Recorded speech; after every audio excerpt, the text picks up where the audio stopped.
Join Stella Academy, Goa's best coaching for IIT, JEE and medical exam preparation. Register today for Stellar Talent Search exam. Admissions are open for repeaters medical batch for NEET 2021.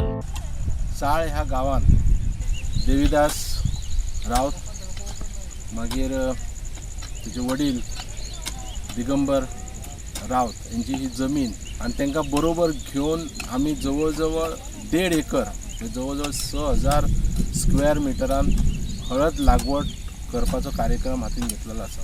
हेच्यापासून बाकीचे साळ गावचे आमचे भुरगे आसा की दिवचलचे आमचे भुरगे आसा त्या युथांनी शेतान देवचे. त्याच्या उपरांत आलय लावपाचो प्रोग्राम आमचो आसा. लास्ट टायम आमी पॅन्डेमिकाच्या टायमार अशेंच घरा असल्या कारणान कितें तरी शेतान फुडें सरून कितें करपाचें म्हणून विचार केलो आनी गेल्या वर्सा आमी भाजयेचो प्रोजेक्ट थोडोसो स्टार्ट केल्लो. तातूंत आमकां बरोसो फायदो जालो. तेच्या उपरांत सकयल आमी थोडीशी अननस लायले ते तितून आमकां बरो फायदो जाता. भाईन म्हटल्या प्रमाणे की हळद हें आजकाल जनजिवनाक आवश्यक वस्तू आसा ती सदांच जाय पडटा. मेडिसिनाक वयता जावं घरान जेवणाक वयता. ताका लागून हो हळदीचो प्रोजेक्ट करपाचो असो भाईचो एक स्वप्न आसलें ते आमी सुरू करया.